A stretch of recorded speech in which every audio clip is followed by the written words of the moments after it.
Hello tout le monde, j'espère que vous allez bien. Donc aujourd'hui, épisode spécial Halloween. On sort le 31 octobre cet épisode. On va vous lire des histoires d'horreur. Et puis, on a la chance de recevoir à nouveau Jacques Aubin, qu'on avait déjà reçu, qui était venu nous parler de son livre qu'il a écrit. Et là, il est de retour, donc merci d'être là. Salut tout le monde, merci beaucoup de me recevoir. C'est un vrai plaisir, encore une fois. Et puis surtout qu'on va parler d'histoire d'horreur, donc tout ce qui me Ben convient. oui, exactement. Puis on a pensé à toi parce que, bon, maintenant tu as écrit 2 livres et félicitations pour ton deuxième qui est sorti. Puis tu as aussi une chaîne YouTube sur laquelle tu fais des audiobooks. Dans le fond, tu écris des fictions, puis tu racontes des histoires, puis ça tombe toujours un peu horreur, j'ai l'impression. Donc, on va aussi pouvoir mettre les liens dans les notes de l'épisode pour que les gens puissent aller voir ça. Donc, allez-y. Tu as une très bonne voix, je trouve, pour raconter des histoires. Donc, ça fait beaucoup de sens, tout ça. Puis je suis content que tu sois là aujourd'hui. Ça va être le fun. Merci beaucoup. Ouais.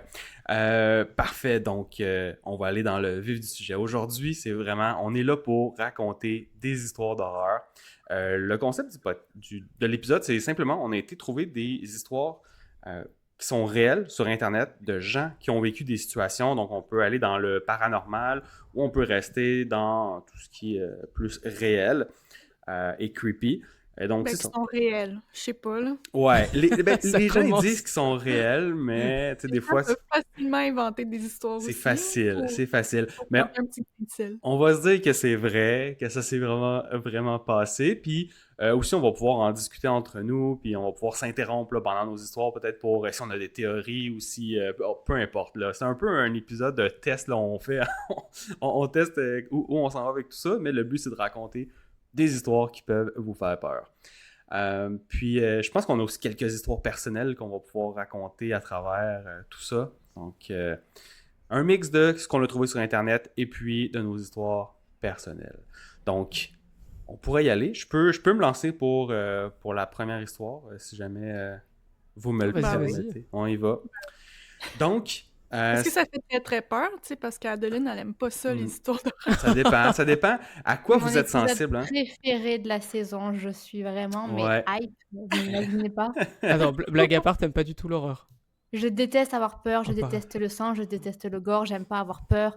Dédé, elle me force à lire des livres qui sont censés faire peur. Mais Dédé, elle lit juste des rapports d'autopsie, tu sais, c'est plus c'est pas des thrillers, c'est vraiment... Les livres du coroner, ouais, c'est ça. Ouais. Exactement. Donc, épisode dédié à Adeline aujourd'hui. Si vous êtes comme moi, force à vous, on va vivre cette heure ensemble. C'est ça. C'est ça. Mais puis c'est vrai, juste une petite parenthèse, là, désolé, avant qu'on y aille. C'est vrai qu'il y a des différentes mécaniques d'horreur qui font différents effets sur différentes personnes. Tu sais, comme moi, les fantômes, on dirait que ça m'atteint moins. C'est plus les trucs dans la vie réelle, moi, qui me font un Ouais. peu plus réagir. Mais bref, fait que chacun sa tasse de thé, comme on dit, puis on va avoir un peu de tout aujourd'hui, donc il y en a pour tout le monde. Donc, la première histoire, l'auteur, il s'appelle Mom Say I'm Pretty. Donc, c'est un redditeur, quelqu'un sur Reddit qui a écrit son histoire, qui a raconté qu'est-ce qui lui est arrivé. Donc, je vais vous lire ce qu'il a écrit. Évidemment, je l'ai traduit sur licorne. Donc, évidemment, je l'ai traduit. J'ai pris la peine de faire ce travail-là. Donc, ça va être en français. Alors, l'histoire va comme suit. J'avais 4 ans, peut-être 5. Mes parents venaient de se séparer. Ma mère venait d'emménager dans un petit appartement avec 2 chambres. J'avais la mienne, mais je préférais toujours dormir dans son lit quand j'étais chez elle. Nos chambres étaient au bout du couloir, l'une en face de l'autre. L'appartement était au rez-de-chaussée et on était en été à ce moment-là. Je me souviens encore qu'il faisait très chaud. La fenêtre de la chambre de ma mère était grande ouverte, juste au-dessus de la tête du lit. Au milieu de la nuit, je me réveille, je m'assois dans le lit et je vois notre chat. Il est assis dans l'embrasure de la porte. C'était bizarre parce qu'il dormait toujours avec nous d'habitude. Donc là, je le regarde et il se lève, il traverse le couloir et entre dans ma chambre en miaulant où je dormais avec ma mère. Donc je me retourne vers ma mère pour aller la réveiller. Elle ouvre les yeux, me demande qu'est-ce qu'il y a. Et 3 secondes plus tard, peut-être 4, pas plus, on lève les yeux, toutes les deux, vers la porte. Et là, il y a un homme, debout dans le cadre de porte, juste à côté de ma chambre, en train d'en sortir. J'ai jamais compris comment ma mère a fait aussi vite. Elle m'a attrapé, et là, c'est un petit bout de drôle, j'ai trouvé, là. Elle m'a littéralement jeté dehors par la fenêtre à moustiquaire, Je sais mais pas. heureusement, on était au rez-de-chaussée, à peine 1 mètre de chute dans l'herbe. Donc, ça va là. On n'était pas au 3e étage. Et donc, la mère est sortie aussitôt, par la fenêtre également. Puis, on a commencé à hurler, à contacter les voisins pour que quelqu'un appelle le 911. La police est arrivée. Aucune trace d'infraction, rien. Il y a juste la porte d'entrée qui était déverrouillée. Là, les agents ont dit que l'homme avait dû sortir par là, donc il avait soit débarré ou elle était déjà débarrée avant qu'il rentre dans la maison. Mais la mère, elle disait qu'elle se souvenait de l'avoir bien verrouillé avant de s'endormir. Bon, là, l'histoire reste comme ça. Puis 1 semaine plus tard, en faisant le ménage à la maison, elle ouvre le placard du chauffe-eau et elle trouve un carnet, des noms, des dessins et à côté une paire de gants et des papiers de gomme. La police est revenue, mais ils n'ont rien pu prouver. Tout ce qu'ils ont pu dire, c'est que l'homme s'était probablement introduit chez nous et ils avaient attendu qu'on s'endorme avant de monter à l'étage. Mon Dieu. Horrible. Mais ça, c'est vraiment des trucs genre. C'est juste horrible, je trouve. Puis c'est des choses, tu te dis, ça peut arriver. Ouais. Tu sais, puis c'est ça, c'est pas. Même si on sait pas si l'histoire est vraie, bon, des fois, il y a des formulations, tu te dis, est-ce que la personne l'a romancé, peu importe. Mais tu te dis, c'est quand même un contexte qui peut vraiment arriver. Tu sais, c'est quelqu'un qui arrive chez toi, qui se Moi, cache. quelqu'un est rentré chez moi pendant que je dormais. Ah ouais. Ouais. Quand ça? C'était il y a... Uber Eats. C'était ici, hein. Uber Si la Eats. question est est-ce que c'était à Montréal ou est-ce que c'était en France, la réponse est c'était à Montréal. C'était il y a quelques années et je vivais comme au rez-de-chaussée. C'était pas un gros immeuble, tu sais, c'était vraiment un rez-de-chaussée. Puis il y avait une petite cour arrière. Puis honnêtement, je me rappelle plus si la porte de derrière, elle était barrée ou pas. Anyway, quand on s'est levé, la porte était débarrée. Ça se peut très bien qu'elle n'était pas barrée. Honnêtement, je n'ai plus ce souvenir en tête. Mais c'est parce qu'en fait, nos voisins du haut se sont fait cambrioler pendant qu'ils dormaient.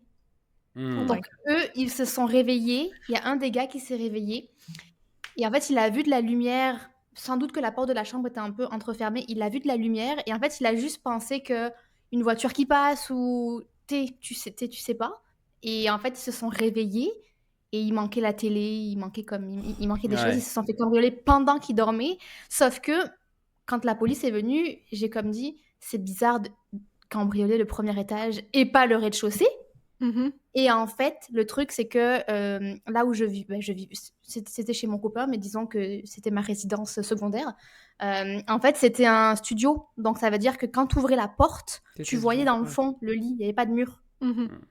Et la police pense que quand ils ont ouvert, ils nous ont vus dans le fond de la pièce. Ils se sont dit, ah ouais, non, là, c'est vraiment trop risqué de cambrioler ça. Il n'y a juste pas de mur. C'est un studio ouvert. Au moins, un loft. t'es pas là pour faire du mal à quelqu'un, Ouais. comme physiquement. Ouais, mais tu sais, je pense que les gars en haut, ils ont dû sacrément... Tu sais, ça viole ton intimité. Pendant que tu dors, il y a des gens qui sont introduits, qui sont repartis avec tes affaires. Ah non, c'est fou. Fait que les gars qui se sont fait voler, eux, ils ont pas vu les cambrioleurs. C'était juste... Ils les ont pas vus, mais il y en a un qui s'est réveillé et qui a vu de la lumière. C'est juste qu'il a pas... Est-ce qu'il a eu peur ou est-ce qu'il a pas eu la présence d'esprit de se lever ou est-ce qu'il s'est dit, oh, c'est rien, c'est juste une voiture qui passe.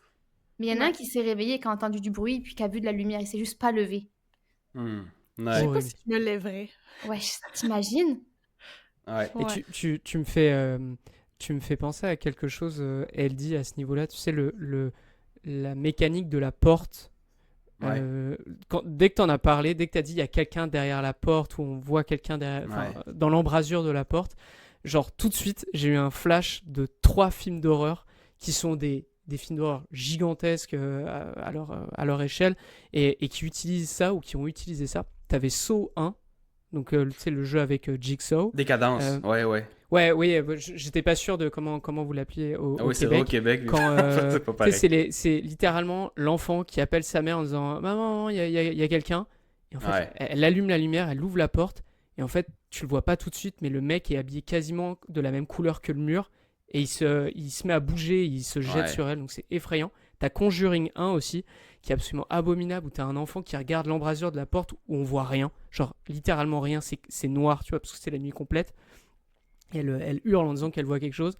Et le dernier, c'était Insidious, le premier aussi, où je pense que c'est la médium qui en transplanant, ou je sais pas trop quoi, va dans la chambre de l'enfant Et en fait, on voit justement cette main horrible, là, la main du démon dans l'embrasure qui pointe du doigt l'enfant.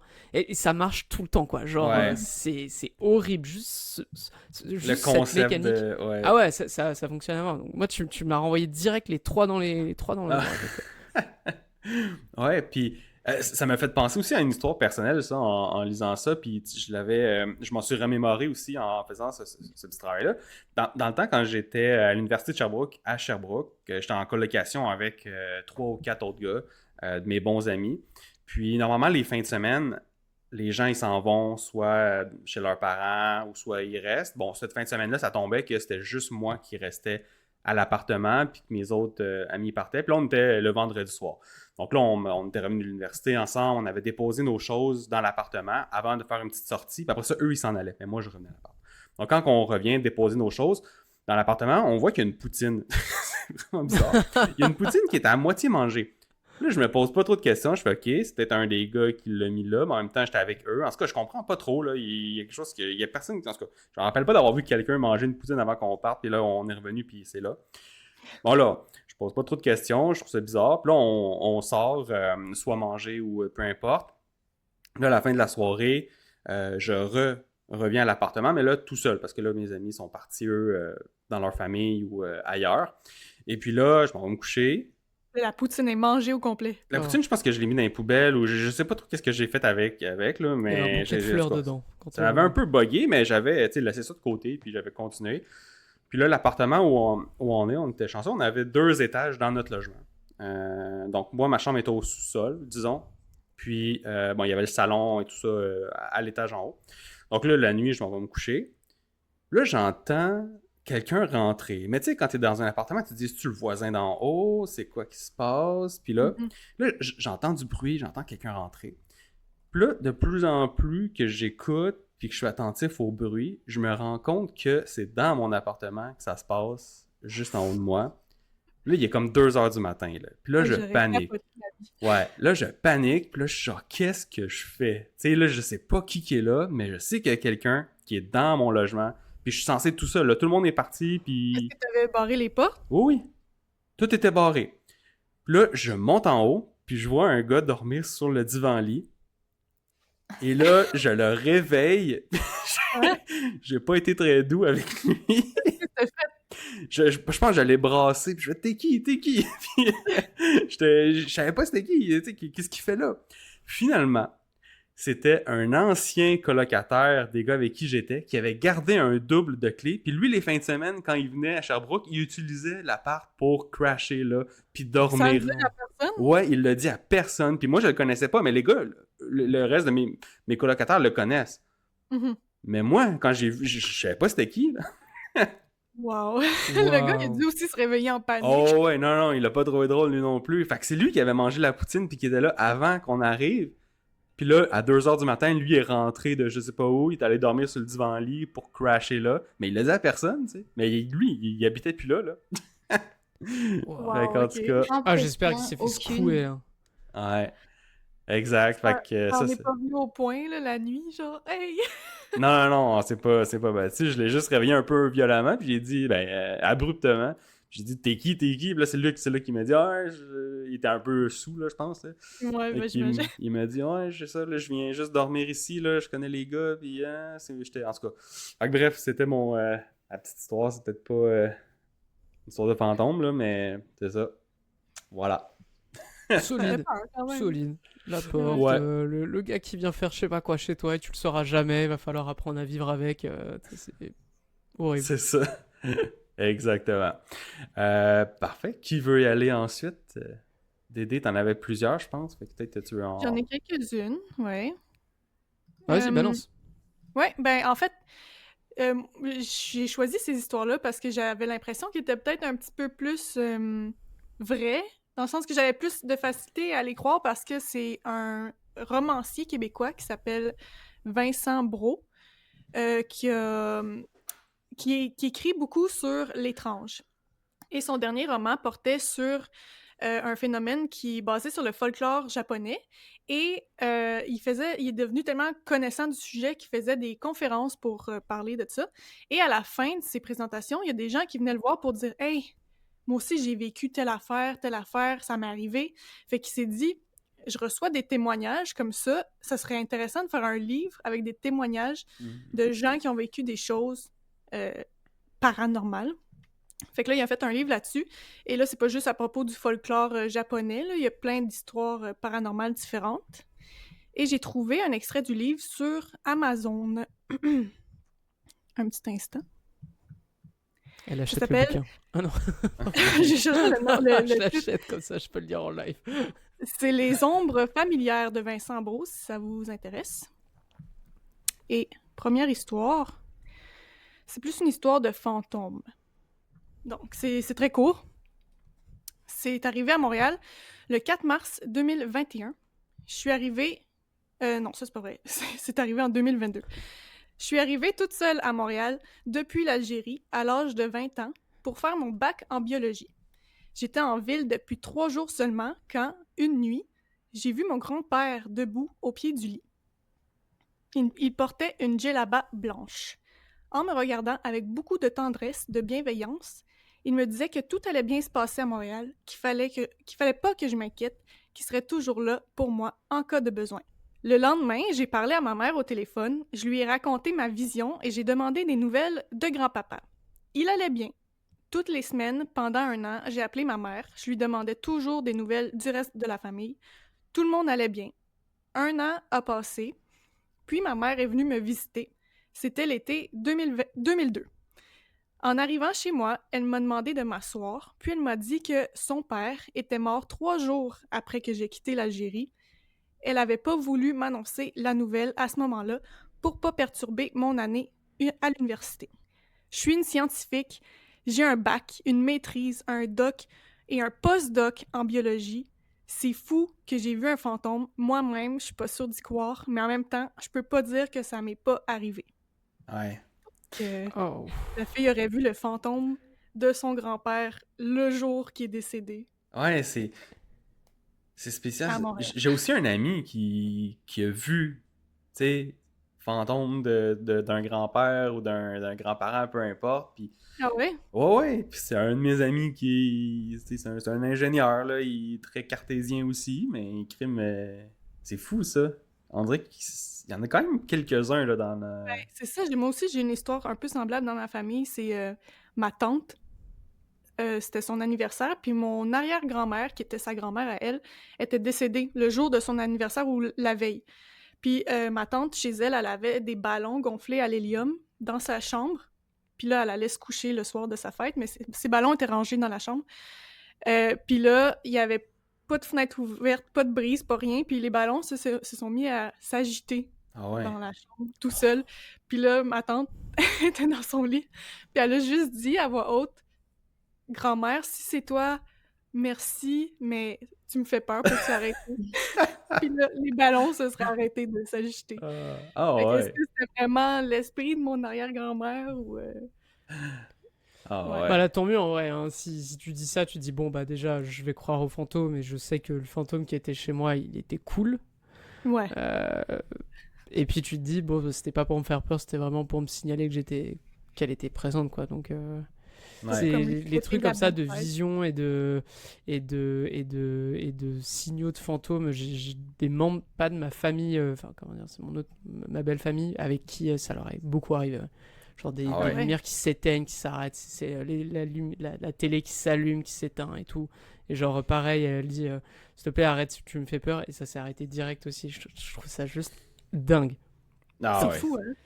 Mais c'est dur, c'est tellement dur d'y croire quand ça t'est pas arrivé. C'est ça j'allais dire. Même, et je pense même que quand ça t'arrive, quand il y a des trucs comme ça, tu vois, littéralement, quand t'as cité ton thread Reddit, elle dit, le gars disait je suis pas sûr, etc. Je pense que quand t'es face à ça, il y a plein de choses après coup, t'es plus du tout sûr de ce que t'as vu. Tu vois, c'est genre même possible que tu reviennes sur ce que t'as dit en disant non mais en fait je pense que j'ai dû halluciner, je pense que j'ai dû, parce que c'est tellement en dehors de toute compréhension humaine, en dehors de, tu sais, tellement choquant aussi, je pense, qu'après tu... l'esprit humain cherche à avoir une réponse. Ouais.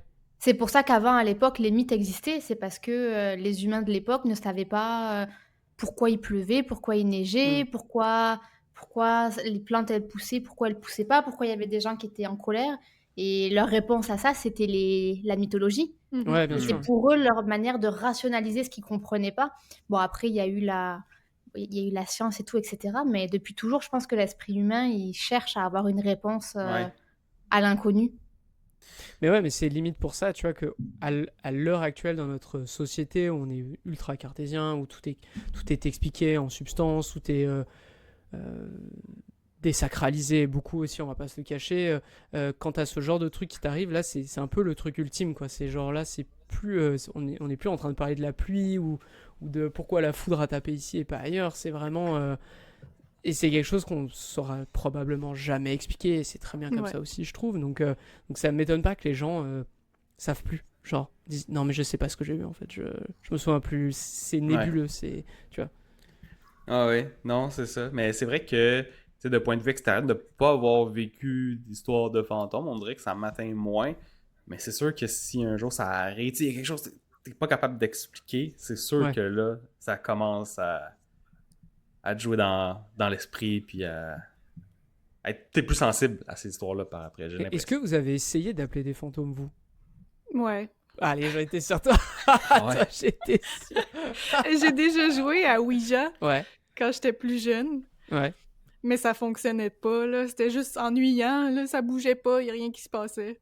Ouais, tant mieux. Tant mieux. Non, mais dans le sens, moi aussi, je le faisais, mais genre, j'étais tellement à fond, je le faisais tout seul dans ma chambre.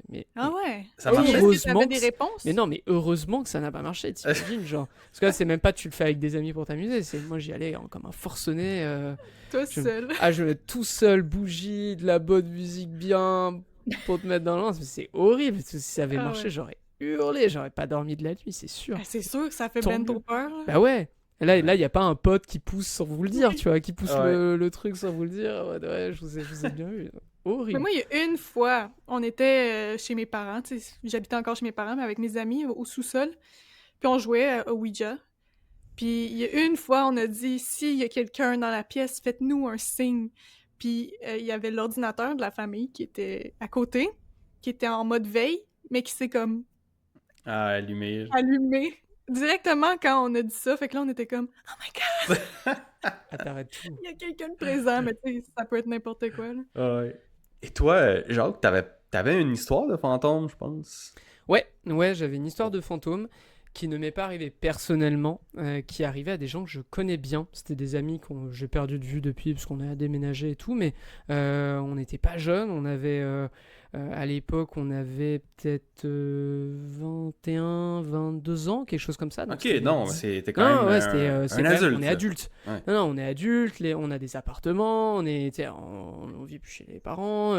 Donc c'était il y a 10 ans en l'occurrence, donc il y a forcément des détails dans l'ordre chronologique qui vont m'échapper, mais ce sont deux amis. Deux personnes qui vivaient dans un appartement très bien. Je vous situe un peu juste l'appartement de façon spatiale. Vous rentrez dans un énorme rectangle. Cet énorme rectangle, c'est le salon, la salle à manger, etc., la télé, etc. En haut à droite, vous avez un accès à leur chambre. En haut à gauche, vous avez un accès à la cuisine.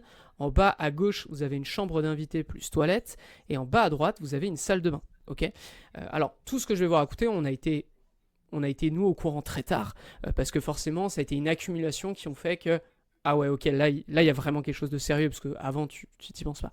Donc, parmi les éléments qui sont passés, c'est que, par exemple, petit à petit, il y a des objets qui disparaissaient, tout simplement. Genre des pulls, mais vraiment des bêtises, quoi. Sauf que, si bien que ça devenait tellement fréquent, et de manière tellement... C'est-à-dire qu'il réapparaissait, imaginez, vous cherchez un pull, il disparaît, puis une semaine plus tard, ou peut-être, je sais pas, 2 jours plus tard, il est plié, nickel, sur le lit. Et donc forcément, ça créait des disputes énormes parce qu'ils se disaient « Non mais vas-y, t'as rangé mon truc, t'as touché à mes affaires. » Donc ils se tapaient un peu sur la tête. Il y avait des fenêtres qui s'ouvraient pour aucune raison. Et là où ça a commencé à devenir sérieux, c'est qu'un soir, un des deux gars est dans sa chambre. Et en fait, il entend la porte d'entrée, il entend des pas. Et il dit « Ok, c'est du coup, mon ami qui est arrivé. » Il sort, il n'y a personne. Il n'y a personne dans l'appart. Horrible. Donc ça monte crescendo et il y a un autre moment où ils sont dans la cuisine. Ils sortent et l'un des deux dit mais pourquoi t'as bougé le cadre? Genre le cadre a bougé de 90 degrés. Ils l'ont Mais est-ce pas vu. qu'ils voyaient les choses bouger? Non, ou non, non, non, c'était non, dans le sens, genre il passe, je crois même que là pour le coup il était au téléphone le gars, et il sort de la cuisine et là il voit que le cadre, qui est genre vraiment un cadre, un portrait quoi, est à 90 degrés de différence. Donc il flippe énormément et sur ces 2 dernières actions, je sais plus laquelle précisément, je vous le répète, c'était il y a quasiment 10 ans, il se barre. C'est-à-dire qu'il se barre de l'appart, il se barre pendant tout un week-end, prennent une loc ou une location ou un Airbnb, je sais plus, peu importe. Et en fait, ils reviennent et là, ils se disent, à partir de maintenant, on n'est plus tout seul. Genre, on essaye de plus rester tout seul dans l'appartement. Maintenant, il y a d'autres trucs qui font que ça va les pousser juste à devoir quitter l'appartement. C'est que ça va pas s'arrêter pour autant. Ce qui se passe, c'est que disons qu'ils faisaient énormément d'apéros, enfin voilà, des soirées chez eux, et qui recevaient beaucoup, c'était des gens assez mondains, et ça arrivait quelquefois que des personnes se sentent pas bien spécialement, genre oppressées, du genre ah j'aime pas être dans cette pièce, ou moi c'était vraiment pas mon cas, et si j'avais su, je pense que le joueur de Ouija aurait voulu y aller à fond, mais c'était vraiment pas mon cas et j'étais évidemment au courant un peu trop tard par rapport à cette histoire. Mais il y avait vraiment des gens qui avaient une sensibilité très stimulée, on va dire, là-dedans. Et ce qui se passe, c'est qu'un jour, ils reçoivent 2 amis, donc il y a une mère et sa fille, qui viennent dormir, et du coup, ils les mettent dans la fameuse chambre d'amis. Et ce qui se passe, c'est que le lendemain matin, ils se parlent, bon, ça va, t'as bien dormi, tu as du café, etc. Et les deux sont à peu près pareils, parce qu'elles ont eu vraiment une nuit horrible, à base de cauchemars, à base de feu, de brûlés vifs, de vraiment un truc horrible. Ils n'arrivaient pas à l'expliquer, mais il y avait vraiment quelque chose de... Ils avaient vraiment eu des méga cauchemars, quoi. Et ok, donc alors, dans la chronologie, je sais plus comment ça s'imbriquait, mais je pense que c'était en même temps que les trucs disparaissaient, etc. Donc là, on commence à entourer qu'il y a une pièce. Une pièce dans laquelle ça se passe pas des masses. Et là vient un moment où je vous ai dit qu'il y avait des toilettes justement dans cette chambre d'invités et les toilettes tombent en panne. Ok. Bon, du coup ils appellent un plombier. Le mec vient et en fait ce qui va se passer, c'est que je sais pas trop ce qu'il faisait dans les chiottes, mais en fait il remarque un truc, c'est qu'il y a comme un second sol, d'accord ? C'est-à-dire qu'il y a le sol des toilettes, à savoir du lino, je pense que ça devait être ça, du lino, donc vraiment une couverture en plastique reposée, et à mon avis, pour toucher au truc, il a dû l'enlever un peu, et en fait, c'est là qu'ils se sont rendus compte d'un truc, c'est que sous le lino, il y avait du carrelage de cuisine, mais du carrelage de cuisine qui avait l'air un peu flingué, quoi, mais flingué, genre brûlé. Et en fait, du coup, le plombier en parle en disant, vous saviez qu'en fait, probablement la pièce entière, c'est-à-dire salle de bain, enfin les toilettes plus comment ça s'appelle, plus la chambre, devait être une cuisine en fait avant. Et ils entourent que il y a des trucs qui ont brûlé ici. Et là, tout de suite, ils se souviennent comment ça s'appelle, des 2 amis qui sont venus, où les gens parlaient justement d'un incendie, d'être brûlés vifs, etc. Wow. Et alors là, ils sont vraiment dans la culotte, quoi, parce qu'ils comprennent clairement qu'il y a des méga fantômes, qu'il s'est passé un truc dramatique dans l'appartement. Et coup de chance, entre guillemets, c'est que juste dans leur immeuble, peut-être que ça a poussé aussi, je sais pas, dans leur immeuble au rez-de-chaussée, il y a un magasin à l'époque qui doit probablement être un des seuls magasins de la ville dans laquelle j'habite qui vend ce genre d'articles. C'est un magasin qui n'est que autour de l'occulte. De l'occulte, donc du Ouija, des trucs de sorciers, de machin. Mais vraiment, c'est vraiment le hasard fait bien. Donc, en fait, ils descendent dans le magasin, ils disent je pense qu'on a un problème dans l'appart. Est-ce que vous connaissez quelqu'un ? Parce qu'évidemment, ils vont pas faire venir un prêtre.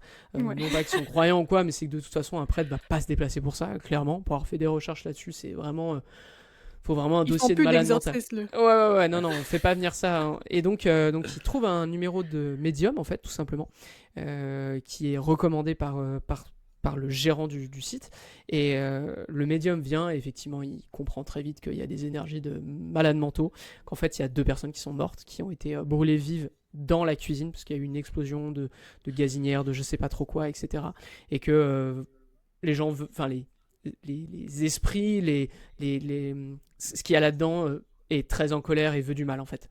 Et rendu là, ils ont tout fait pour déjà pour plus venir tout seul, et en fait ils ont déménagé très, très rapidement. Et genre j'ai vu le nouvel appart, etc. Donc c'est vraiment quelque chose qu'on a suivi au fur et à mesure une fois que ils en ont commencé à en parler, et c'était vraiment c'était horrible pour eux, je pense. Et pour n'importe qui, vivre un truc pareil, c'est horrible. C'est-à-dire, je le répète, t'as des trucs qui disparaissent, t'entends des bruits de gens qui ne sont pas là, tu as des portes et des fenêtres qui s'ouvrent, t'es propice t'es sujet à des cauchemars horribles, et tu sais en plus que des gens sont morts chez toi. Donc, c'est fou, ils se sont barrés. Wow. Horrible. Mais toi, t'as jamais su ça pendant que eux habitaient là? Si, mais dans le sens, on l'a su vers la fin, c'est-à-dire que ils ont pas commencé à nous parler d'objets qui disparaissent. C'est juste, il y a eu ça. Et moi, en l'occurrence, je faisais pas partie des amis très très proches, dans le sens, je les voyais régulièrement, mais j'étais pas toujours chez eux. Donc c'est vrai que le hasard a fait, entre guillemets, que je n'ai jamais été chez eux en ayant connaissance de cette affaire. C'est-à-dire qu'au moment où j'ai eu connaissance de cette affaire, je pense qu'on devait être au printemps ou quelque chose comme ça. Donc forcément, quand on se voyait, c'était plutôt dehors, donc sur les quais, sur... Voilà, c'est mon explication pour moi, parce que c'est sûr que moi, si je le savais, je serais allé dans la pièce et j'aurais fait des appels. C'est sûr. T'as ramené ton board de Ouija. Puis, Ah ouais, non, mais parce que je veux voir. Enfin, à l'époque, je voulais voir absolument. J'étais complètement passionné par ça et tout, donc forcément. Mais genre, je n'ai jamais eu l'opportunité d'être dans la pièce en ayant connaissance de cette histoire. Ouais. Mais j'ai vraiment vu la terreur dans leurs yeux. Je pense qu'il n'y a aucun moment où ils inventaient ça, parce que ils ont fini par déménager, quoi, alors qu'ils étaient très contents de leur appart, et que changer d'appartement, ça coûte de l'argent, c'est du stress, c'est plein de choses. Puis voilà, quoi, ils se sont barrés. C'est ça, puis tu te dis pourquoi les gens inventeraient ces histoires-là, tu sais, juste pour avoir l'attention, ou... peut-être qu'il y en a un qui voulait de l'attention, mais sincèrement, pas ce genre d'attention, pas quoi. À ce niveau-là. Non, vraiment, je vois pas. Et l'autre gars était absolument pas dans cette optique-là. Enfin, dans le sens, oui, il y en a un qui aime bien attirer l'attention, mais genre pour de la rigolade, pour des trucs comme ça. Mais c'est vraiment pas des profils mythomanes, quoi. C'est tout. Ouais. Mais aujourd'hui, mettons que ça arrivait à d'autres amis à toi, est-ce que tu irais chez eux avec ton Ouija pour discuter avec les entités? Non, parce que pour des convictions plus religieuses dorénavant. Voilà, pour ça. Ok. Ouais, c'est tout. Puis ouais, c'est ça, parce qu'il y a aussi des endroits, tu sais, réputés qui sont hantés, que les gens vont visiter. Est-ce que c'est quelque chose qui t'a déjà intéressé de faire? Peut-être pas maintenant, mais as-tu déjà pensé à faire ce genre de... À fond, mais j'étais trop heureux pour le faire, et je connaissais personne qui aurait été susceptible de le faire avec moi. C'est-à-dire que non, mais moi j'aurais adoré, vraiment. C'est tout l'imaginaire qu'il y a autour, hein. J'étais fan. C'est pour ça que j'écris des trucs un peu horrifiques et à propos de démons, parce que j'adore ça, mais c'est juste... il faut avoir le courage, hein.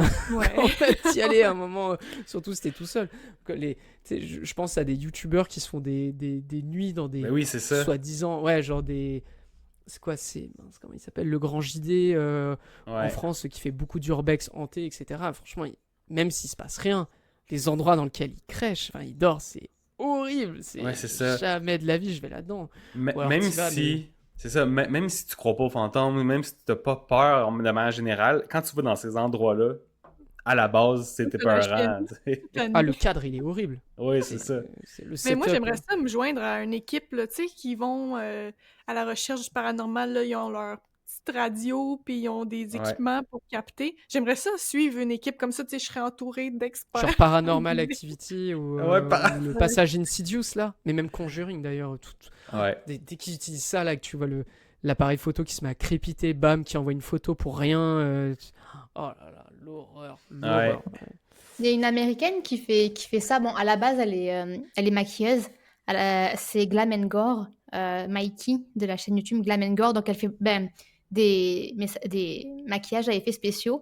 Et en fait, elle, c'est une sceptique, c'est-à-dire qu'elle croit vraiment pas à tout ça. Okay. Et je crois que ça fait 2 ou 3 ans qu'elle s'est lancé le défi de je veux voir de mes yeux vus une activité paranormale parce que j'ai envie d'y croire, parce que vous me dites que ça existe, moi j'y crois pas, je veux y croire. Donc en fait, bon, après ça crée aussi du contenu sur Ouais. YouTube, hein, on oui. replace aussi les choses au bon endroit, mais elle a dormi dans le Queen Mary, elle est allée à Salem, elle a fait comme les hôtels hantés à Los Angeles où les gens se sont jetés par les fenêtres. Et comme tu disais, Jacques, il y a des moments où ils partent toujours à 3 ou 4, et en fait il y a des moments où la caméra, ils ont plusieurs caméras. T'as une caméra qui se met en marche, alors que tu le vois dans le footing que personne touche à la caméra, mais d'un coup elle se met en marche, ou d'un coup ils entendent des bruits, ou dans les radios et tout. Puis là apparemment elle va en sortir un. Elle a été dans un château en Irlande, et elle dit honnêtement, de tous les endroits où j'ai fait, genre c'est celui qui m'a fait le plus peur. J'ai bien hâte d'attendre la sortie de cet épisode-là, mais apparemment il s'est vraiment passé des choses dans ce château en Irlande.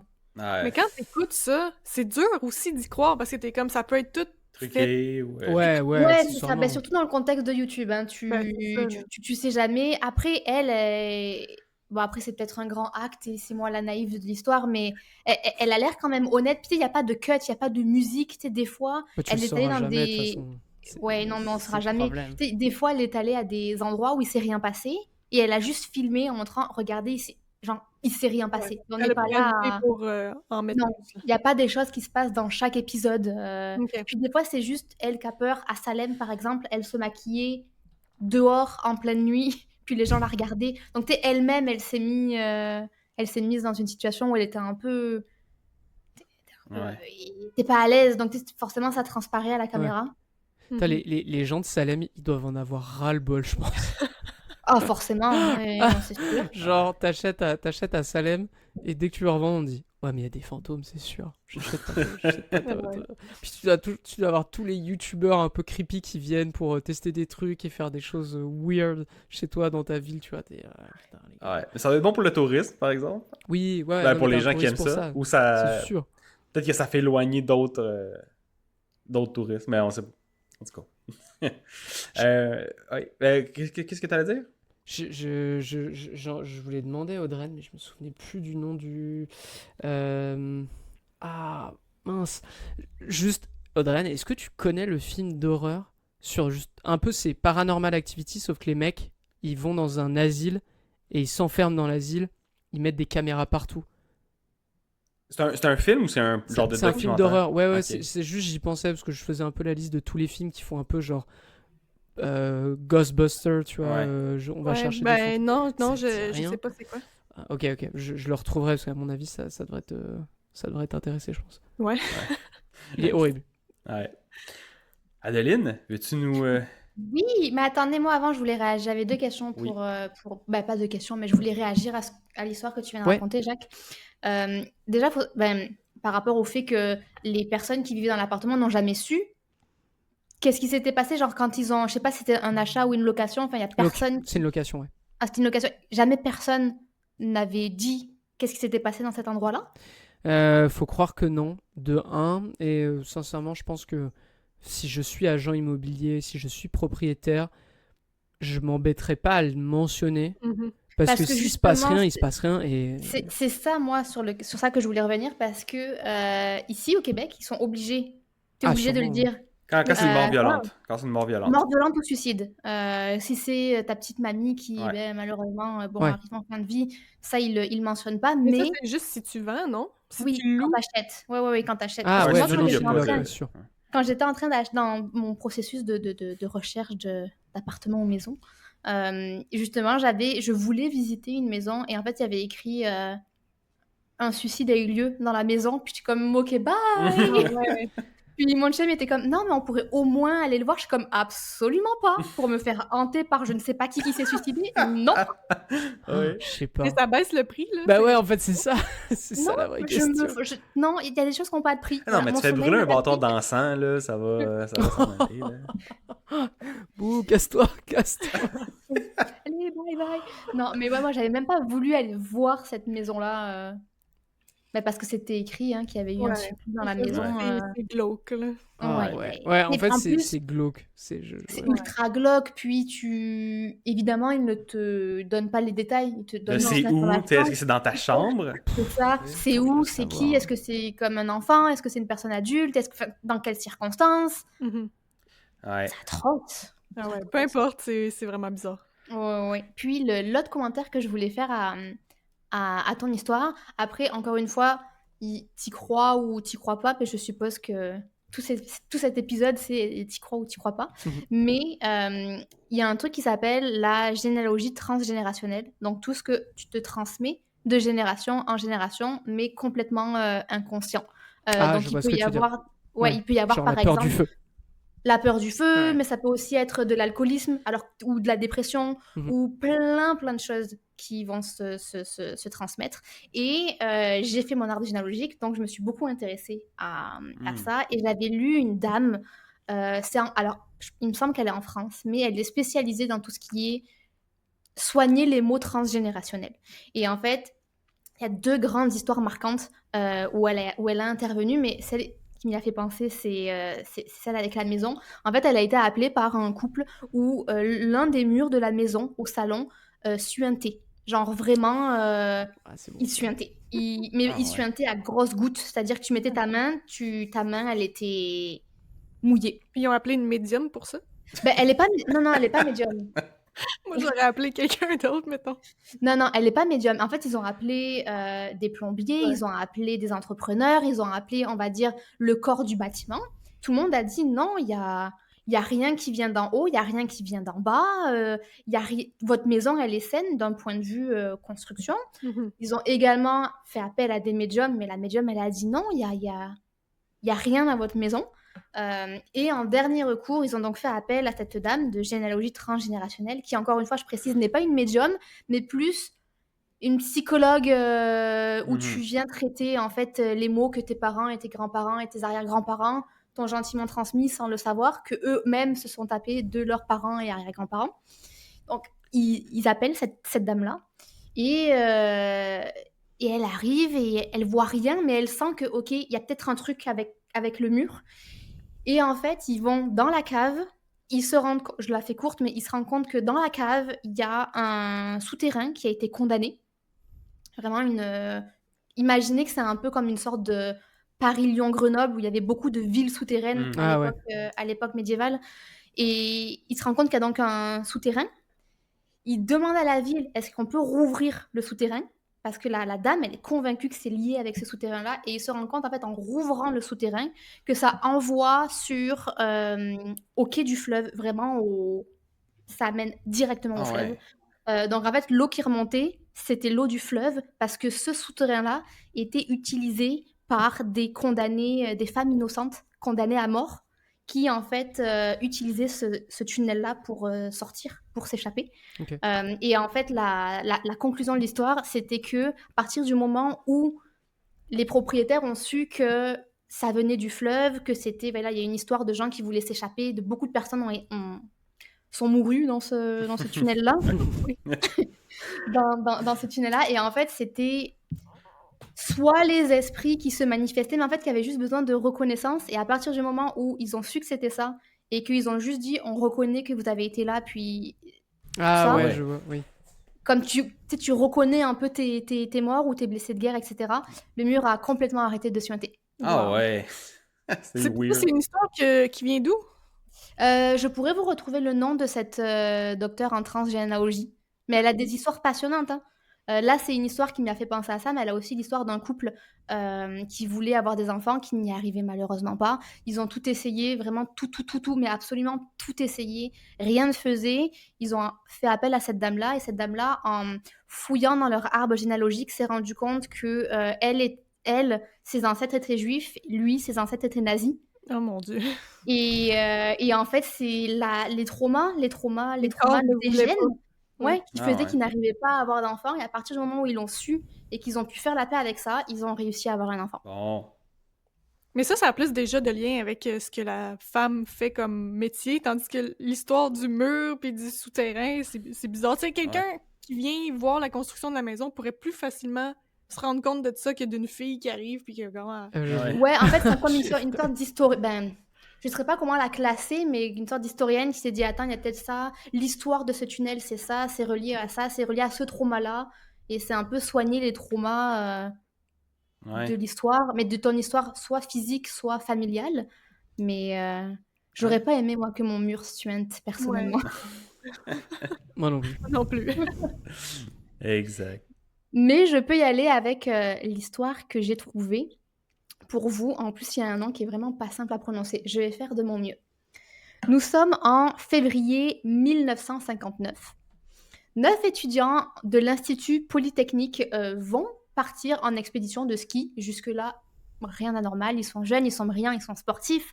Ils veulent tout simplement aller profiter de l'Oural, l'endroit où ils vont skier. Et c'est Igor Dyatlov, 23 ans, qui est un peu à l'origine de cette expédition, qui a un peu rassemblé tous ses amis autour de ça. Alors, il y a Zina, elle est toujours souriante. Il y a Rustem, qui lui, c'est vraiment le blagueur de la bande. Et puis voilà, ils sont tous liés par des liens d'amitié.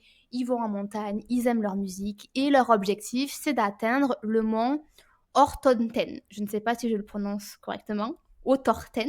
Et c'est un sommet qui, quand on regarde étymologiquement son nom, en mansi, ça veut dire « ne va pas là-bas ». Ah, c'est invitant. Mais bon, après, il y a énormément de monts et de montagnes qui ont des noms très très peu invitants, mais qu'on a oubliés dans le collectif commun. Mais ils y vont quand même, ils rient, ils prennent des photos. Et la dernière photo est datée du 1er février 1959. Le problème, c'est qu'ils ne reviennent pas de cette expédition. Et quand ils ne reviennent pas, l'université décide d'envoyer des secours. C'est donc le 26 février que des sauveteurs découvrent leur tente sur une pente balayée par le vent. Les tentes sont toutes éventrées de l'intérieur, les chaussures sont alignées, mais les manteaux sont abandonnés. On dirait qu'ils ont fui dans la neige, pieds nus. Ah ouais. Plus bas, 2 corps sont retrouvés près d'un feu éteint, puis 3 autres gelés en position de fuite. 2 mois plus tard, on retrouve les 4 derniers dans un ravin, crâne fracturé, côte enfoncée, langue arrachée. Oh my God. Les vêtements portent des traces de radiation, aucune empreinte d'intrus, aucune explication logique. Toutes les tentes étaient ouvertes de l'intérieur. Les autorités elles-mêmes ont classé ça comme force naturelle inconnue. Mais les sauveteurs encore se souviennent de cette atmosphère. C'était comme si la montagne nous regardait. Ça fait peur. C'est vraiment creepy. Ouais. Ça. Ouais. Et c'est une vraie histoire. Oui, ben c'est ça, j'allais dire. J'avais déjà. Quand tu as commencé à la raconter, ça me disait quelque chose. Je m'en souvenais plus de comment ça finissait et tout. Mais il me semble que j'avais déjà entendu parler de quelque chose comme ça, des gens qui avaient été. Ouais, c'est ça. Mais oui, ça, je pense que c'est quand même documenté, ça. Comme, Oui, elle est très très connue. J'y suis pas allée dans des trucs de niche, vu que c'est pas mon secteur. Je suis restée dans le safe et dans le connu au niveau des histoires que j'ai choisies. Mais ça m'a quand même. C'est bouleversant quand même. Tu vas faire une expédition, puis les corps sont complètement comme si c'était une bête sauvage, mais en même temps, les chaussures ne sont pas touchées, les manteaux ne sont pas touchés, les tentes sont comme éventrées, mais de l'intérieur. Ouais, il y a quelque chose qui cloche, là. Ouais, rien ne va. Moi, je veux les réponses. Je suis comme, qu'est-ce qui s'est passé? Et la réponse, c'est qu'ils ont fumé le bédo de trop, ils ont eu une crise de paranoïa, ils sont tous partis. Possible. C'est possible, on sait pas. Ça se pourrait. Putain, Mais langue arrachée, côte défoncée, ça, c'est quelque chose. T'as c'est quoi déjà Ah mince. Je l'ai en anglais, les Mavericks, là, les Les champignons les fouines. hallucinogènes. Ouais, t'as une fouine qui est passée qui leur a bouffé la langue parce que les mecs étaient comme ça. Ouais, c'est ça. Les autres étaient Il y a un ours, il y a un ours. Et tout le monde se bat en courant. Ça pourrait, par après, que ce soit un animal qui soit venu comme tout pareil. Ouais, c'est bizarre. Un animal qui laisse les chaussures rangées, c'est quand même dérangeant. Non, mais je veux dire, ceux qui se sont enfuis jusqu'à je sais pas où, au ravin, là, puis qui sont défoncés. Oui. C'est pas qu'un animal les ait retrouvés par après. Ouais. C'est possible. Ah oui, bah oui, c'est sûr. Ouais, Mais c'est en possible. même temps, ça reste. C'est pourquoi ils sont morts de froid ou ils sont morts d'autre chose? T'sais? Il y en a, ouais. Je regarde. J'étais tellement passionné que je suis allé voir la fiche Wikipédia et t'en as plusieurs qui sont morts d'hypothermie. Donc, ouais. De froid, quoi. Ouais, Mais c'est ça, ça. c'est une bonne base pour écrire un Ah roman. ouais, Ben, facile. c'est sûr. Parce que j'en ai trouvé une autre d'histoire qui... comment il s'appelait? Ed quelque chose. Ed Kemper. Non, Ed Gain, Ed machin, enfin bref. Ok. Et en fait, c'est la personne qui a vraiment existé qui a inspiré, je sais plus qui, vous voyez ma culture d'histoire de film d'horreur. Oh waouh, on Machin. cherche quelqu'un Non, il y a qui a inspiré un autre inspiré je gars à sais faire un plus film qui. d'horreur. Je vais vous retrouver ça, mais en tout cas, c'est voilà, des vrais gens qui ont inspiré dans des livres d'horreur. Puis Ouais. ce matin, comme je regardais, puis comme il y a quand même plusieurs, on va dire, personnages ultra connus, que par exemple Hannibal Lecter, c'est basé sur quelqu'un Ouais. Oui. à la base, basé sur quelqu'un de réel. Il y a Mhm. plusieurs, comme ça, un peu films, on va dire fiction culte, qui s'inspirent de gens qui ont réellement existé, quoi. Ouais. Non, c'est Ah, vrai. il y Puis en a là, plein. récemment, il y a une série sur Netflix qui est sortie. C'est-tu lui, Ed? Je pense que c'est Ed quelque chose aussi. Ouais, mais c'est autre chose. C'est un. Je vois de qui tu parles. Bah, ça a été fait par les mecs qui ont fait la dernière grosse série Dahmer, sur puis Dahmer, etc. un Mais lui, autre aussi. c'est pas inspiré. C'est pas lui qui a inspiré Chainsaw Massacre? Oui, je pense, ou Ah en ouais? tout cas un truc comme ça. Mais ouais, cette histoire-là, c'est un vrai. C'est une vraie histoire. Là. Lui, en tout cas, peut-être spoiler alert, là, je sais pas s'il disait ça dans la série, mais moi, je connaissais son histoire avant. Mhm. Mais c'est. Lui, il tuait des. Je pense que c'était juste des femmes qui tuait, puis il faisait des objets avec la peau des femmes qui tuait. Mhm. Puis des masques, puis des costumes, puis. Mais c'est Ouais, c'est le mec dégueulasse. d'Hannibal, du coup. C'est. Ouais, c'est ça. Ben, il a inspiré un film populaire, là. Mais lui, il a vraiment existé. Là. Ouais, ça, Ouais. c'est ça.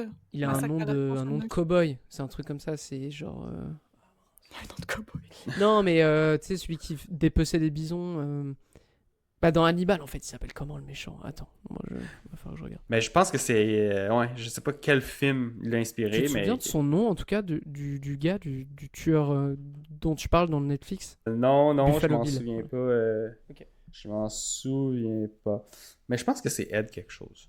Ah, c'est Ed Gein. Ça se peut, ouais. Ed Gein, ou je sais pas. J'ai commencé, j'ai arrêté très rapidement, en fait. Ah, t'as pas aimé ça? C'est pas ça, mais en fait, je me suis dit, oui, bon, en gros, j'ai le sentiment qu'ils ont chopé. Parce que comme c'est les mêmes producteurs que la précédente série, je me dis, ah, ils ont juste déterré le filon de on va trouver des mecs horribles et en Mhm. fait, on va faire tout un truc autour d'eux et tu sais, faut pas oublier à la fin, t'as quand même genre des vraies victimes qui sont derrière, ou des enfants de victimes qui vont voir ça. Et tu sais, c'est un peu. C'est. Je suis évidemment, je suis très friand comment dire, de romans, de trucs comme ça, d'histoires un peu originales. Mais là, j'ai l'impression qu'on va arriver dans un moment où Netflix va juste user tous les tueurs un peu les plus horribles. Ouais. Et Ouais. là, on est purement dans le voyeurisme. D'ailleurs, je vous le conseille. Je sais pas si vous l'avez vu. Le film Les Chambres Rouges, qui est québécois. J'ai entendu, mais non, je l'ai pas écouté. Et qui traite un peu de ce truc-là. Je vous la fais très brève. Il y a un mec sur le Darknet qui fait ce qu'on appelle des chambres rouges, c'est-à-dire qu'en fait il torture des gens en live et t'as des viewers qui payent pour qu'il se passe tel ou tel truc. Le mec se fait choper, c'est des meurtres absolument abominables. Et ce qui est génial dans ce film, c'est que c'est un film d'horreur, mais tu ne verras rien. Il y a aucune image choquante qui t'est montrée. Mhm. Et pourtant tu as peur, pourtant tu ressens du dégoût, pourtant tu ressens énormément de tension alors que tu vois rien. Et en fait ça traite notamment des... bon, en l'occurrence, le gars le tueur est un homme, et en fait, t'as plein de nanas qui viennent au jugement, et tu sais, ça traite un peu de ce truc-là de t'as les tueurs en série, et puis malgré les abominations qu'ils ont fait et les preuves accablantes, t'as des nanas qui viennent, ou des hommes hein, pour l'inverse, ou peu importe, tu vois, mais qui viennent et qui sont persuadés qu'il est innocent, ou en fait qui tombent juste amoureux aussi. Comme avec Ted Bundy. Ouais, Oui, exactement, exact. exactement. Tom Bundy le faisait très très bien. Et sauf que là, en fait, et je vous le conseille vraiment parce qu'il est incroyable. En fait, il y a une nana qui décide de s'impliquer un peu plus que toutes les autres par rapport à ce mec. Ok. Et notamment dans l'affaire qui le concerne. Et Ok. c'est génial, génial. Ah ouais. Parfait. je Ah, prends des ça en note. frissons. Ouais, vraiment, il y a une scène, c'est frisson. Et il y aura rien d'horreur. Genre, je Pas te de le dis. gore. Non, pas de gore, pas de. Vraiment, vraiment. Adeline, tu peux y aller. Je sais pas à quel point t'es sensible. Non, mais dans le sens, il y a Ouais. rien. Il y a rien. C'est que de la suggestion. C'est. Voilà. Ok. Impressionnant. Chambre rouge à écouter ce soir, le 31 octobre. Tout de suite. Ouais. Ouais, tout de suite. Tout de suite. Annulez tous vos plans. Exact. Ouais, donc c'est ça. Là, on a parti, je pense, sur des parenthèses puis tout ça. Je vais. Est-ce que tu as d'autres histoires, soit Audrey-Anne? Moi, je peux Ah. vous laisser y aller. Ok. Toi, t'avais-tu raconté une de tes histoires, Elodie? Ouais, j'ai été le premier, fait que j'ai raconté. Ton histoire personnelle de Poutine. Ouais, c'est ça aussi. Netflix Aussi. t'appelle. On veut faire la série. On veut faire la série. Exact. Ouais, ben sinon j'en ai une autre que je peux raconter. Celle-là aussi, c'est une histoire vraie. Et j'ai été chercher, puis ça semble être documenté aussi dans les nouvelles et tout ça. Donc ça semble être vrai. Donc c'est un profil supprimé qui a publié ça sur Reddit. Alors, elle dit: quand j'avais 10 ans, j'ai déménagé chez mon père et je ne connaissais personne dans le coin, sauf une famille qu'il connaissait. Donc, il y avait une mère célibataire avec 3 enfants. Bon, heureusement, il y avait une fille un peu plus âgée que moi. Elle avait 12 ans quand je l'ai rencontrée. Et au fil des années, on s'est un peu liés d'amitié. Donc, c'était pas sa grande amie, mais bon, ils se tenaient ensemble quand il y avait des activités, disons, avec les autres enfants du coin. Donc, on n'était pas super proches, mais on avait fini par fréquenter le même cercle d'amis. Un soir, mon ami Rob traînait chez elle avec elle et son petit frère. Ils étaient seuls à la maison parce que leur mère travaillait ce soir-là. Et c'est là que ça devient vraiment effrayant. La mère de mon ami aidait pour son travail une femme qu'elle connaissait bien. Elle avait appris que la sœur de cette femme-là venait tout juste de sortir d'un établissement psychiatrique. Et alors que Rob était chez eux, donc là il était 3 enfants, disons, à la maison, quelqu'un frappe à la porte. Mon ami croit que c'est sa mère et elle ouvre sans réfléchir. Puis Rob, qui n'était pas censé être là, panique et saute par la fenêtre pour rentrer chez lui. Mais la personne derrière la porte, c'était pas sa mère. C'était la sœur de cette femme dont s'occupait sa mère, donc celle qui vient de sortir de psychiatrie, qui était à la porte. Et elle avait découvert, grâce à sa sœur, où vivait la famille et à quel moment la maison était vide. Ce qui s'est passé ensuite, je ne connais pas tous les détails et je suis content de ne pas les connaître, mais le petit frère de mon ami a réussi à s'échapper et à courir chez le voisin pour appeler la police. Malheureusement, la femme a brutalement assassiné mon ami une semaine avant Noël. Elle l'a décapité, laissé nu dans la baignoire et a caché sa tête. Les enquêteurs ont dû fouiller les cadeaux de Noël pour la retrouver et l'ont fait. Et ça, j'ai été chercher parce qu'il y a quand même des sources dans le post Reddit, puis ça semble être quelque chose qui s'est vraiment passé. Je sais pas dans quel coin, mais ouais. C'est terrorisant. Ouais. Je pense qu'elle avait 12 ans, 14 ans. En tout cas, elle était vraiment jeune, là, la fille qui est décédée. Fait qu'elle ouvre la porte, pense que c'est sa mère. C'est une fille Sa tante folle. qui sort. Ben, c'est une connaissance même, parce que sa mère s'occupait de sa sœur. Ah, ok. Puis là, c'est elle qui sort de la psychiatrie qui est venue à la maison, puis elle a tué la petite fille comme ça. Fait que ça, c'est... ouais. C'est intense. Ouais, On dirait ouais. que la personne qui raconte l'histoire s'est rajoutée dans l'histoire. Tu sais, pour dire « Ah, je me suis enfuie par la fenêtre. » Peut-être. C'est ça. Fait que je pense que l'histoire est vraie, mais c'est vrai que peut-être qu'elle s'est rajoutée là pour créer la narration puis avoir des upvotes sur Reddit. Ouais. T'as un bon call, Audrey, là-dessus. J'aurais jamais pensé à un truc pareil. Alors, non pas que l'histoire reste horrible, mais c'est vrai que j'aurais jamais pensé à... Oui, c'est vrai que le mec... bon... Qu'est-ce qu'il foutait? Ah, je suis pas supposée être ici, je m'enfuis par la fenêtre. Okay. Ouais. Ça. Mais bon. Mais ouais, ça glace le sang. Eh oui. Allez-y, si jamais vous en avez d'autres. Puis sinon... J'en ai une petite dernière, peut-être, si vous voulez. Ouais, ça fait 1 heure, là, fait qu'on va pouvoir... Elle est vraiment rapide, puis ça fait aussi le lien avec la youtubeuse dont je vous parlais, qui est allée à des endroits. Elle a une vidéo sur l'endroit et sur l'histoire que je vais vous raconter. Encore une fois, elle est peut-être très connue. Elle n'était pas connue de mon petit esprit innocent qui n'aime pas avoir peur. Mais... nous sommes à Los Angeles, janvier 2013. Nous parlons de Elisa Lam qui a 21 ans. Elle est étudiante à Vancouver et elle voyage seule. elle choisit l'hôtel Ah oui, Cécile. j'adore cette histoire-là. J'adore cette Ouais, histoire-là. Il y a moi un aussi. documentaire sur Netflix. Vas-y, continue. C'est pour ça que je l'ai choisie parce que moi aussi, c'est une de mes préférées. Elle va donc à l'hôtel Cécile. C'est un bâtiment qui est déjà connu pour avoir un passé trouble parce que des tueurs en série vraiment notoires y ont séjourné et où il y a également eu plusieurs mortes très très mystérieuses dans cet hôtel-là. Il y a beaucoup de Elle suicides. appelle ça... Excuse, Oui, me semble aussi par. beaucoup de suicides. Je pense qu'il y avait une dizaine de suicides par année, quelque chose comme ça. Parce Il y a que, vraiment... C'est vraiment étrange, cet ouais, hôtel-là. c'est ça, parce que tu avais une partie de l'hôtel qui était, bon, pour les gens qui voyagent puis qui vont là, mais il y avait une autre partie, je pense, en haut, donc au dernier étage supérieur, qui était. Les gens pouvaient payer c'était pas cher la nuit, fait qu'ils restaient là à l'année, dans le fond. Puis ça s'est transformé en genre de spot bizarre où il y a des gens un peu dérangés, un peu violents, qui sortent de prison, qui font de la réinsertion sociale, ou des tueurs qui se sont pas encore fait pris, qui vivent là à l'année longue. Fait que c'est un peu ça le contexte de l'hôtel. Là. Ouais, disons que c'était pas le voisinage le plus sympathique Non, c'est ça. de Los Angeles. Donc on rappelle, elle est seule, elle a 21 ans et elle appelle sa famille chaque soir. Sauf que le 31 janvier, plus de nouvelles. Ses parents préviennent la police et la police publie donc une vidéo de surveillance. Dans cette vidéo de surveillance, on voit Elisa dans l'ascenseur. Elle entre, elle appuie sur tous les boutons. Elle regarde dehors comme si quelqu'un la suivait. Elle fait des gestes très très étranges. Elle semble parler seule et puis subitement, elle disparaît du cadre. On ne la retrouve plus, on ne la voit plus, on ne sait pas où elle est. Et cette vidéo-là fait peur. Ouais. On peut la voir sur Internet. Là.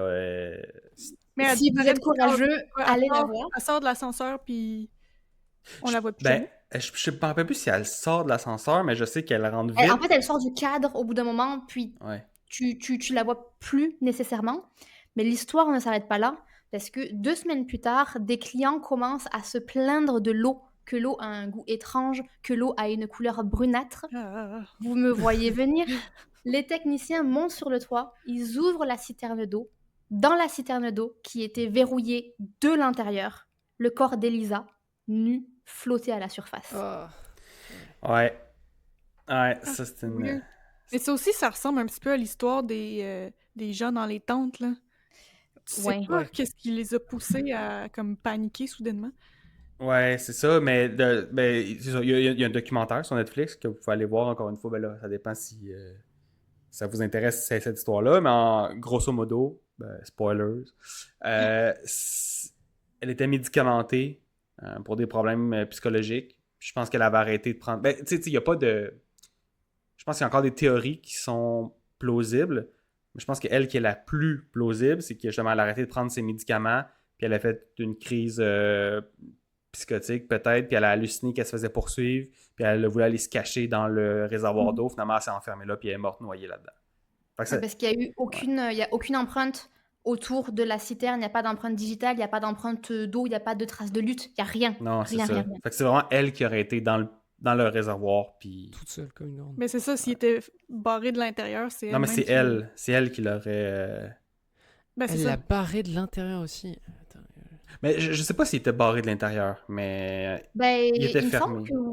Ouais, il me semble que oui. Mais encore une fois, je suis pas, Ouais. je suis pas experte. Puis c'est quand même une histoire très très connue, très documentée. Ouais. Vous pouvez vraiment aller creuser sur Ouais. cette histoire-là. Je regarde la vidéo, j'ai l'impression qu'elle est en train de, tu sais, de taper un espèce de code dans les jeux vidéo en faisant, tu sais, Un gauche, cheat bas, code. droite. Ouais, tu sais, elle est en train de glitcher le jeu pour rentrer dans le mur et passer au niveau suivant. Elle fait des Ouais. trucs, ça n'a Pour aller dans les aucun sens. backrooms. Ouais, c'est Ah, ça. mais Ouais. c'est chose que l'esprit peut te pousser à faire. Là. Ouais. C'est comme le gars dans l'autobus là, aux États-Unis qui a tué une Ukrainienne juste Oui. parce qu'il pensait qu'elle Ah lisait ouais. dans ses pensées. Là. Ouais. Il s'est juste mis à la Ouais. poignarder comme ça. Devant Ça tout le aussi, monde. c'est une histoire- ça aussi, là, pour de vrai, c'est quelque chose qui est tout le temps dans mon arrière-pensée quand je suis dans les transports en commun. Genre, il peut y avoir n'importe quoi qui se passe, un fou qui décide de... Genre, ben, j'ai déjà pensé, la personne derrière moi pourrait juste m'ouvrir la gorge comme ça, si ça lui tente. C'est un peu ça qui est arrivé à la fille. Ouais. Ouais. C'est- Ça, faut que tu prennes toujours le siège du fond en arrière, complètement. C'est ça. Mais même, parce que ça, alors, pour le coup, c'est un petit peu différent, mais genre, si vous êtes près d'un rebord ou d'un truc, tu sais, d'un précipice, il y a une partie dans votre tête qui vous dit là c'est chaud, qu'est-ce qui se passe? Ouais. Et c'est un truc de, je crois que c'est pas les phobies de pulsion, mais c'est des, bah c'est forcément des pulsions quand même. C'est fou, genre ton cerveau se met à penser à ça, genre là je pourrais faire ça, je meurs, c'est fini. Genre, ça arrive beaucoup aux mères. Il y a beaucoup de mères qui disent hey, c'est-tu normal que j'ai des pensées de tuer mon enfant, mettons. Mais c'est des... Mais ça, c'est quelque chose qui existe pour vrai dans l'esprit humain, puis ça te sert de protection. C'est comme si tu imagines le pire pour ne pas le faire. Quelque chose comme ça, là, peut-être que je l'explique mal, mais il y a une raison de pourquoi. Puis il y a beaucoup de mamans, souvent, qui le vivent, qui ont leur bébé dans leurs bras, puis qui s'imaginent pitcher le bébé en bas des escaliers. T'sais. Mais là, ils paniquent, puis tout ça. Mais c'est normal que ces pensées-là puissent arriver. C'est comme des pensées intrusives, un peu. Là. Tu ne le contrôles pas, ça arrive tout seul. C'est là pour te protéger d'une certaine façon. En tout cas, je l'explique mal, mais c'est normal. C'est marrant parce que hier, je lisais un truc sur ça. Encore une fois, j'ai un peu oublié, il y a un lien scientifique et tout, mais apparemment, ça a été prouvé que n'importe qui, s'il se met au bord d'une falaise, il va avoir l'instinct de sauter. Ou en tout cas, il va avoir la pensée de sauter. La pulsion de sauter. Ouais, c'est ça, alors que c'est quelqu'un qui... Enfin, ça peut être un de nous, on n'est pas du tout dépressif ou avec des tendances suicidaires, mais c'est quasiment automatique au bord d'une falaise ou au bord d'un précipice. Tu y penses. Ouais, mais il y a un nom à ça, je l'ai lu hier, c'est drôle. C'est drôle parce que j'ai fait un jeu VR, genre une visite VR à Montréal. Puis, un moment donné, dans le VR, t'es sur le bord d'un précipice sur une montagne. Puis là, je me suis dit, hey, là, je suis dans le VR, je pourrais juste l'essayer pour de vrai, puis sauter. Ouais. Mais ça marchait pas. Ça me retenait. Il te laissait pas. Ouais. Fait que j'aurais pu le tester, mais non. Exact. Mais oui, c'est fascinant. On a dit plein d'histoires. Avez-vous aimé ça? Ouais, c'est trop bien. Ben ouais. Ouais. Non, c'est cool. Ça fait différent de nos épisodes à l'habitude, mais c'est ça. On veut pas passer à côté d'un... J'aurais aimé ça qu'on l'enregistre dans une chambre d'hôtel en Ben oui, le prochain avec setup, les petites bougies, le bar de Ouija. Puis, oui. Ça aurait été vraiment, vraiment bien. Ben, écoutez, merci d'avoir été là. Si jamais vous avez écouté jusqu'ici. Écoute, Jacques Aubin, où on peut retrouver... Veux-tu... je te laisse faire tes plugs. Dis ce que tu as à plugger, puis on va mettre ça.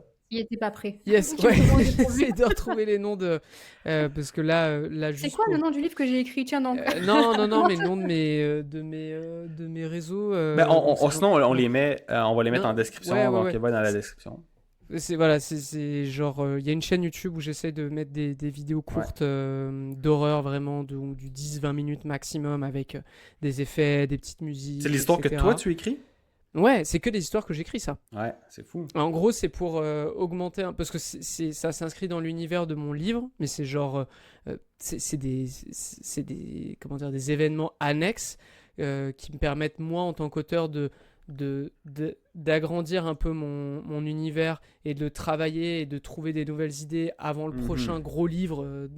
Une fois qu'il est écrit, ton livre, une fois qu'il est écrit, tu peux pas revenir en arrière. Donc c'est vrai que c'est vraiment un conseil pour s'il y a des auteurs là qui écoutent, mais pour trouver des nouvelles idées pour ton prochain bouquin, juste se faire des mini, des nouvelles quasiment, ou des très courts romans entre guillemets, ça te permet d'enrichir, de trouver des nouvelles idées, de créer une logique, de créer de la profondeur. Développer tes personnages aussi. C'est génial. Ouais. Et puis non, mais tu sais, trouver des accessoires, parce que bon, pour moi, tu sais, c'est de l'inquisition, donc je trouve des accessoires, je trouve des nouveaux personnages qui vont venir approfondir comment dire, toute la cellule inquisitoriale, etc., des rôles, tu vois, qui n'existaient pas au début quand j'y ai pensé.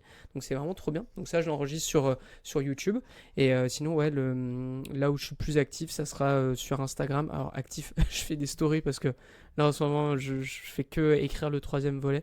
Mais voilà, si vous voulez suivre un peu la sortie, ça serait sur @solum-médiéval. Mais sinon, ouais, on le mettra dans les notes de l'émission. Exact. C'est plus simple. Ton premier livre, c'était Solum médiéval aussi, le nom? Non, c'est juste Solum. Le livre s'appelait Solum livre 1, le deuxième Solum livre 2, et le troisième, ça sera livre 3, nécessairement. Parfait. Donc, allez voir ça dans la description de l'épisode. Puis merci encore d'avoir accepté notre invitation. C'était bien plaisant raconter nos histoires ensemble. Et donc, si jamais vous avez apprécié l'épisode, vous pouvez laisser une note de 5 étoiles sur la plateforme où vous l'écoutez et l'envoyer à quelqu'un qui serait friand d'écouter quelques petites histoires d'horreur comme ça. Et puis sinon, on vous souhaite un joyeux Halloween et à la prochaine pour un prochain épisode du podcast Un dernier chapitre. Bye bye! Bye! Ciao tout le monde.